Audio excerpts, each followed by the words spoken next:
তবে আজকের এটার মধ্য দিয়ে আগামী দিনে কী ধরনের জোট হতে যাচ্ছে তার একটা চিত্র এখান থেকে জাতির কাছে মেসেজ যাবে বলে মনে করি, এবং জাতীয় একটা মেসেজ এখান থেকে তারা ধারণ করতে পারবে। পল্টন ময়দানে হয়েছে, অন্যান্য মাঠে হয়েছে, তো ঐতিহাসিক সোহরাওয়ার্দী উদ্যানে বিভিন্ন কারণে বিভিন্ন সময় জামাতের উপরে অন্যায়ভাবে আমাদেরকে প্রোগ্রাম করতে দেওয়া হয় নাই। আপনারা জানেন যে আমরা যে প্রোগ্রাম ডিপ্লোমা ইঞ্জিনিয়ার্স ইনস্টিটিউশনে করেছি এখানে রমনা ইনস্টিটিউশনে, সেই প্রোগ্রামটির জন্য কিন্তু আমরা ঐতিহাসিক সোহরাওয়ার্দী উদ্যানে করার জন্য তৎকালীন যে অবৈধ আওয়ামী লীগ সরকার ক্ষমতায় ছিল তাদের কাছে চেয়েছিলাম।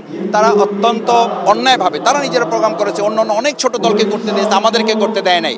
তার অর্থ ছিল জামাতের উপরে তারা অন্যায় করেছে, অবিচার করেছে, দমিয়ে রেখেছে। তারা মনে করতো যে জামাতকে দমিয়ে রাখা যায়। আজকে প্রমাণ হয়েছে অন্যায় করে, অত্যাচার করে, খুন গুম করে, ফাঁসিতে ঝুলিয়ে, রিমান্ডে নিয়ে তাদের কোনো একটা আদর্শবাদী দলকে বা জনগণের মানুষের ভালোবাসার কোনো দলকে শেষ করে দেওয়া যায় না।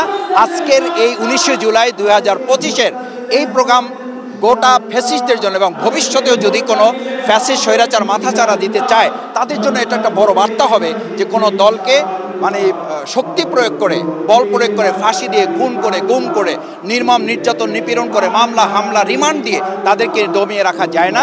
সেই মেসেজ আজকে এখান থেকে জামাত দিতে সক্ষম হয়েছে। আপনাদের ভালোবাসা জনগণের, এটা আপনারাই আপনাদের ক্যামেরার মাধ্যমে দেখিয়েছেন এবং আপনাদের মাধ্যমে আমরা জানতে পেরেছি, আমাদের তথ্য বিভাগ আমাদেরকে এটা জানিয়েছে। দ্বিতীয় হচ্ছে আজকের মূলত প্রোগ্রাম হচ্ছে 7 দফা দাবি বাস্তবায়নের লক্ষ্যে জামাত ইসলামী আমিরে জামাত জাতীয় নেতৃবৃন্দ কথা বলবেন। সেখানে আমরা জোট, তো এখানে স্টেজেই একটা জোট হবে। আপনারা লক্ষ্য করবেন যেখানে আমরা যারা এই দাবিগুলোর সাথে একমত, সেই সমস্ত জাতীয় পর্যায়ের নেতৃবৃন্দ যারা সংগঠনগুলো আছে, আমরা যাদের সাথে একসাথে ফ্যাসিবাদ বিরুদ্ধে আন্দোলন করেছি, তারা এখানে আসবেন, বক্তব্য রাখবেন।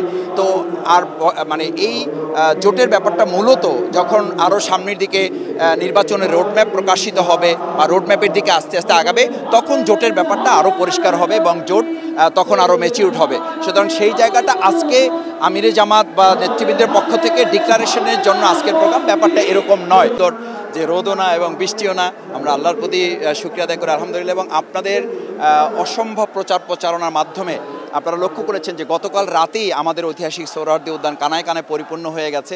সকাল থেকে আমরা বেসিক্যালি আমাদের মূল গেটগুলো শুধুমাত্র ভিআইপিস যারা, সিনিয়র সিটিজেন যারা, সাংবাদিক যারা, বুদ্ধিজীবী যারা, আমন্ত্রিত অতিথি যারা, তাদের জন্য শুধু আমরা ওপেন রেখেছি। বাকি সাধারণদের জন্য আমাদের ইতিমধ্যে বাবুবাজার, সদরঘাট, তারপরে ওদিকে গাবতলী, কল্যাণপুর, এদিকে যাত্রাবাড়ি সহ কমলাপুর রেল স্টেশন থেকে এখন যারা নামছেন কেউই আর সামনের দিকে আগাতে পারছেন না।